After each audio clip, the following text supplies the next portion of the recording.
Pada dasarnya setiap kita ingin membawa perubahan buat orang-orang di sekitar kita. Setuju saudara? Keberadaan kita pengen dong berdampak buat keluarga, buat orang-orang yang memang Tuhan percayakan ada dalam lingkungan kehidupan kita. Kita semua pasti pengen jadi berkat untuk mereka. Dan kebanyakan cara orang mengukur sebuah dampak biasanya selalu bicara tentang berapa banyak jemaat, berapa banyak murid yang dihasilkan, berapa banyak duit yang kita bisa punya, berapa banyak kekuasaan yang bisa kita peroleh.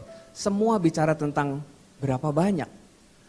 Makanya gak heran ada orang-orang yang merasa begini, kalau kita gak mencapai angka-angka tertentu, kita merasa bahwa kehidupan kita gak berdampak. Kita merasa bahwa apa yang sedang kita kerjakan itu gak membawa perubahan buat orang-orang di sekitar kita. Kita seringkali terjebak dengan apa yang namanya jumlah, seberapa banyak. Tapi saya mulai berpikir bahwa ada kalanya mungkin orang-orang yang kita bimbing, orang-orang yang kita berkati, itu jumlahnya nggak banyak mungkin. Tapi saya mau bilang bahwa kehidupan seorang pahlawan adalah bicara tentang keteladanan dan sejauh mana kita mau ambil tanggung jawab yang memang Tuhan kasih dalam hidup kita. Makanya pahlawan sekali lagi nggak cuma sekedar sebuah gelar, tapi bicara tentang karakter. Setuju saudara? Akan sempit sekali kalau kita membatasi kata pahlawan hanya sebagai gelar apa yang sudah dia lakukan. Saya setuju dengan itu. Tapi saya berharap gini, pahlawan bisa kita lihat dari sisi karakternya. Kenapa kita bisa meneladani dia? Makanya hal pertama yang saya mau sampaikan ini adalah karakter seorang pahlawan yang pertama, yaitu kepedulian. Semua diawali dengan hati yang peduli. Setuju saudara? Waktu hati kita gak peduli, maka biasanya kita malas, mau disuruh apa juga malas. Mau disuruh gimana juga enggak. Tapi hati yang peduli itu sebuah awal. Dimana kita bisa bergerak dalam rencana Tuhan, kita bisa jadi berkat. Buat saya kebayang gini, orang tua tuh menjadi pahlawan yang luar biasa dalam hidup kita. Di tengah ketidaksempurnaan mereka, setuju? Di tengah segala kekurangan mereka, orang tua tuh menjadi pahlawan yang luar biasa. Atau mungkin ada orang-orang yang berjasa dalam hidup kita. Kalau mau jujur orang tua saya gak terlalu gimana ya saudara ya. Tapi saya beruntung saya ketemu dengan orang-orang yang bisa mengawal saya. Yang sampai hari ini pemikiran-pemikiran mereka masih mewarnai pemikiran saya. Ada orang-orang yang mau berbagi hidup dengan saya pada masa itu. Dan orang itu bukan orang hebat saudara. Orang itu tidak berdampak, banyak orang, enggak saudara. Tapi pasti gini loh, orang itu berjasa buat hidup saya. Dan saya bilang itulah pahlawan. Karena ternyata hati yang peduli itu tidak bergantung dengan seberapa banyak. Setuju? Hati yang peduli itu enggak bergantung dengan seberapa banyak uang yang kita punya, seberapa banyak waktu yang kita punya mungkin. Atau banyak hal talenta yang kita punya. Ada kalanya orang-orang sederhana tapi punya hati yang peduli. Dan itu bisa jadi berkat buat kita. Dan kalau kita lihat di perjanjian baru, kalau kita mulai melihat bagaimana Yesus melayani, ada kalanya Yesus melayani hanya orang per orang. Setuju? Dia enggak selalu dengan kerumunan orang banyak, enggak saudara. Ya, nah makanya ayatnya ini Markus 5, ayat yang pertama. Ini cerita tentang orang di Gerasa. Saudara mungkin pernah ingat cerita itu? Lalu sampailah mereka di seberang danau, di daerah orang Gerasa. Baru saja Yesus turun dari perahu, datanglah seorang yang kerasukan roh jahat dari pekuburan menemui dia. Orang itu diam di sana dan tidak ada seorang pun lagi yang sanggup mengikatnya, sekalipun dengan rantai. Saudara ingat cerita itu? Bagaimana Yesus datang ke Gerasa? Tapi kalau saudara perhatikan, Yesus datang, terus Yesus mengusir roh jahatnya, dipindahin ke babi. Saudara ingat itu? Babinya nyebur gitu ya, dan mati. Dan apa yang Yesus lakukan setelah itu? Yesus hanya naik lagi perahu dan pergi lagi saudara. Dia hanya melayani satu orang. Ayat 18 dia bilang gini, Yesus naik perahu lagi dan berangkat lagi. Hanya menjumpai satu orang di Gerasa yang kemasukan roh jahat, lalu Yesus pergi lagi. Kalau kita bicara tentang hari ini, bicara tentang jumlah, pelayanan Yesus sangat tidak efektif. Betul? Apalagi kalau kita lihat itu tadi Markus 5, kalau kita mundur sedikit ke Markus 4, ayatnya yang pertama saya bacakan buat saudara, ini yang terjadi sebelumnya. Pada suatu kali Yesus mulai pula mengajar di tepi danau. Di tepi danau maka datanglah orang banyak yang sangat besar jumlahnya mengerumuni dia. Saudara bisa bayangkan gini, Yesus lagi dengan banyak orang yang mengerumuni dia, tapi Yesus memilih buat ayo pergi, dia menyeberang ke danau, dia menuju Gerasa. Sementara kalau jujur, kita senang berada dalam kerumunan orang banyak, setuju? Ya, kita semua tergoda untuk jadi terkenal, untuk jadi banyak hal. Ada banyak orang yang mengikuti kita sangat tergoda dengan itu. Dan gak ada yang salah juga kalau kita punya kapasitas besar seperti itu. Tapi yang menarik gini loh, Yesus meninggalkan kerumunan orang banyak itu dan pergi ke Gerasa. Hanya untuk menjumpai satu orang yang kemasukan roh jahat. Waktu membaca ayat ini saya cuma bilang bahwa seringkali saya gak seperti itu ya saudara ya. Kalau mau jujur ya, waktu kita udah banyak orang, waktu kita udah banyak yang kenal, wah enak banget. Kita gak pernah tuh berpikir buat orang-orang di pinggir, apalagi orang-orangnya yang nyebelin. Orang-orangnya yang sulit untuk didekati. Kita mulai berpikir bahwa aduh ada dia gak ya? Kalau ada dia gua gak datang deh. Apalagi kalau saudara baca Markus 4 sampai habis, itu untuk nyebrang ke Gerasa, itu ada angin badai dan lain-lain. Perjuangan itu luar biasa banget dan gak mudah. Dan Yesus hanya menjumpai satu orang saja. Buat saya itu agak wow gitu ya. Karena buat kita pribadi seringkali gini, kita lebih senang melakukan hal besar dan dilihat banyak orang, itu akan jadi lebih mudah buat kita. Setuju? Oh, waktu kita melakukan hal-hal luar biasa, orang banyak lihat, itu sesuatu yang mudah sekali buat kita lakukan. Kita senang-senang aja ngelakuinnya. Tapi waktu kita melakukan hal yang besar, tapi nggak ada orang yang melihat, itu perlu perjuangan saudara. Perlu keputusan hati yang memang peduli dengan orang-orang yang kita layani. Makanya motivasi kepahlawanan sejati adalah kasih. Wah, ini dari senior saya ini luar biasa, saya diberkati dengan khotbah di awal bulan kemarin ya. Bahwa motivasi kepahlawanan sejati adalah kasih. Kalau bukan kasih, ya pasti jadi nafsu. Itu bicara tentang keinginan kita sendiri. Karena ternyata gini, kebaikan tanpa ketulusan adalah sebuah kemunafikan, saudara. Hati-hati, kebaikan tanpa ketulusan adalah sebuah kemunafikan. Ada banyak orang yang pura-pura baik di gereja ya, yang kelihatannya wow baik banget gitu. Hati-hati dengan motivasi. Karena bicara tentang ketulusan itu hanya kita yang tahu. Setuju? Gak ada orang yang bisa menilai, kita yang bisa tahu apa artinya berbagi, apa yang menjadi tujuan Tuhan atas hidup kita, hanya kita yang tahu loh.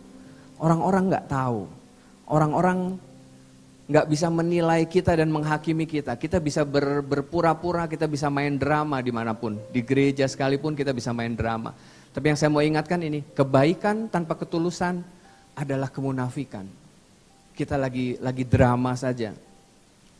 Apalagi kalau kita tahu bahwa motivasi akan teruji ketika kita menghadapi orang-orang sulit. Setuju? Waktu kita ketemu orang-orang yang aduh orang kok begini ya. Orang yang gak tahu berterima kasih mungkin. Ya sudah dilayani banyak hal tapi gak berterima kasih. Artinya gini loh. Kita gak mendapat balasan yang setimpal dengan apa yang sudah kita lakukan. Itu motivasi kita diuji. Ya, makanya ayat ini mengingatkan Lukas 6 ayatnya yang ke-35. Tetapi kamu kasihlah musuhmu dan berbuatlah baik kepada mereka dan pinjamkan dengan tidak mengharapkan balasan. Maka upahmu akan besar dan kamu akan menjadi anak-anak Allah yang maha tinggi. Sebab ia baik terhadap orang-orang yang tidak tahu berterima kasih dan terhadap orang-orang jahat. Firman Tuhan bilang jangan mengharapkan balasan. Kalau mau berbuat baiklah. Udahlah biarlah Tuhan yang atur semuanya. Ada orang-orang yang tidak berterima kasih, ada orang-orang mungkin yang jahat sama kita, ya sudah gitu. Allah mencintai mereka. Tapi sekali lagi bukan alasan supaya kita berhenti untuk berbagi. Bukan menjadi alasan kita gak mau berbagi hidup dengan orang-orang lain. Karena pada kenyataannya ada banyak orang yang harus kita perhatikan, ada banyak orang yang harus kita jangkau. Makanya ini penting banget buat kita perhatikan. Berbuat baik kepada orang yang berbuat baik itu bukanlah kebaikan, tapi keharusan. Berbuat baik kepada orang yang bisa membalas kebaikan kita dan supaya dipuji orang, itu bukan kebaikan, tapi kemunafikan. Berbuat baik karena memandang muka bukanlah kebaikan, tapi kepentingan. Semua dasarnya bicara tentang berbuat baik, tapi motivasinya bisa berbeda, saudara. Apa yang kita lakukan itu bisa berbeda banget tuh.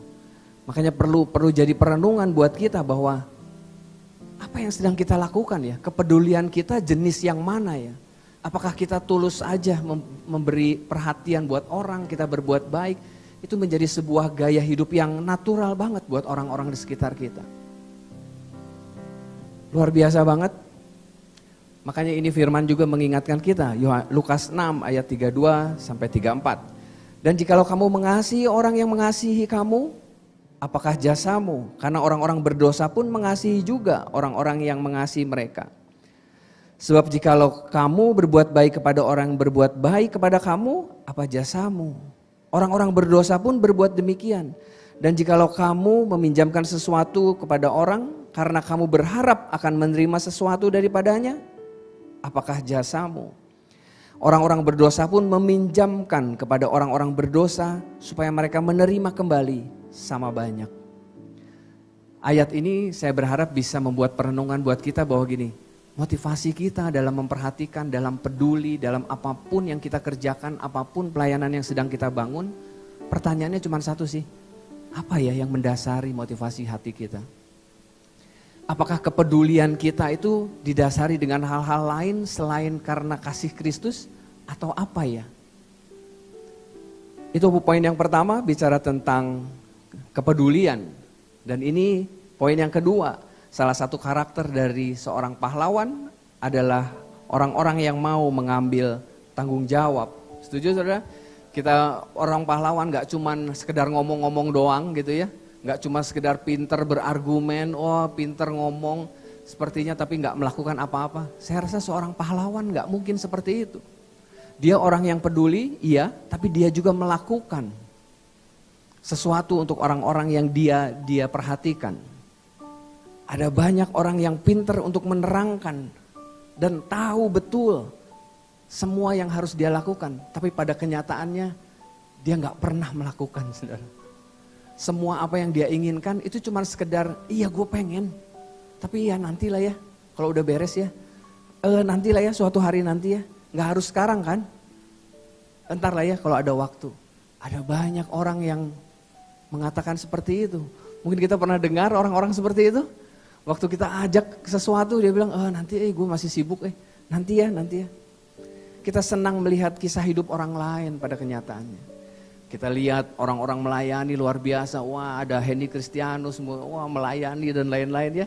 Ada mungkin ada Kasemi, pemuritan di mana-mana, senang. Tapi pada kenyataannya kita nggak pernah melakukan apapun, saudara. Dan saya mau bilang bahwa seorang pahlawan itu nggak cuma sekedar tahu, tapi menjadi orang-orang yang mau ambil tanggung jawab. Setuju saudara? Tuhan ingin supaya kita punya kisah hidup kita sendiri. Tuhan ingin bahwa kita melakukan apa yang Tuhan mau untuk hidup kita pribadi, bukan tentang orang lain. Ada tujuan yang Tuhan ciptakan untuk kita, tapi kita nggak pernah menjalaninya. Bahkan ada cerita yang Tuhan sediakan, yang seharusnya itu yang menjadi bagian dari kita, tapi kita nggak pernah menjalaninya. Makanya ini ayat ini mengingatkan kita bahwa kita nggak cuma dipanggil untuk sekedar tahu saja. Matius 25 ayatnya yang ke-40, dan raja itu akan menjawab mereka, aku berkata kepadamu, sesungguhnya segala sesuatu yang kamu lakukan untuk salah seorang dari saudaraku yang paling hina ini, kamu telah melakukannya untuk aku. Mengambil sebuah tanggung jawab selalu bicara tentang melakukan sesuatu. Bicara tentang yuk ambil bagian. Sekali lagi, waktu kita melakukan sesuatu untuk Tuhan, waktu kita peduli sama Tuhan, ada kalanya mungkin hal-hal yang sepele yang kita lakukan. Mungkin bukan hal-hal yang luar biasa yang seperti banyak orang lakukan. Tapi memang ini yang Tuhan taruh dalam hidup kita. Hal yang sederhana mungkin. Tapi yang saya mau bilang gini, lakukan itu dengan baik, lakukan itu dengan sungguh hati. Ini janjinya, Galatia 6 ayat 9, janganlah kita jemu-jemu untuk berbuat baik. Karena apabila sudah datang waktunya, kita akan menuai jika kita tidak menjadi lemah. Saya berharap jangan berhenti berbuat baik, setuju saudara? Mungkin hasilnya gak seperti yang kita inginkan. Mungkin apa yang kita lakukan juga bukan hal yang besar, tapi percayalah, lakukan itu dengan setia. Saya tahu bahwa kita ada di sini, itu berkat ada orang-orang yang mau berbagi hidup sama kita. Setuju saudara? Sadar gak saudara? Dan saya berharap itu juga yang kita lakukan untuk orang-orang di sekitar kita. Amin saudara? Kalau hari ini kita banyak kesempatan, hari ini kita banyak potensi, hari ini kita banyak hal yang Tuhan titipkan dalam hidup kita, ayo lakukan yang terbaik. Ya. Jadi ini perenungannya, saya berharap kita belajar sesuatu hari ini. Hati yang peduli tidak bergantung dengan seberapa banyak. Sekali lagi jangan terjebak dengan jumlah. Ya, tapi kalau saudara punya kapasitas besar, ayo lakukanlah itu, ayo tanggung jawablah di situ. Tapi ada juga orang-orang yang mungkin gak harus sebesar itu. Ada banyak orang yang memang Tuhan titipkan dalam kehidupan kita. Ayo lakukanlah itu dengan setia. Yang kedua, motivasi kepahlawanan sejati adalah kasih. Coba dicek apa yang kita lakukan hari ini, apa yang kita kerjakan hari ini, sebenarnya motivasinya apa sih?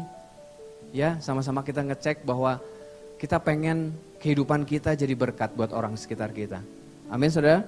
Dan yang terakhir, kebaikan tanpa ketulusan adalah kemunafikan. Ayo kita sama-sama merenungkan ini. Sekali lagi, tidak ada orang yang bisa menghakimi sebuah motivasi. Itu hanya tentang saya dan Tuhan yang tahu. Dan biarlah itu yang menjadikan perenungan pribadi kita.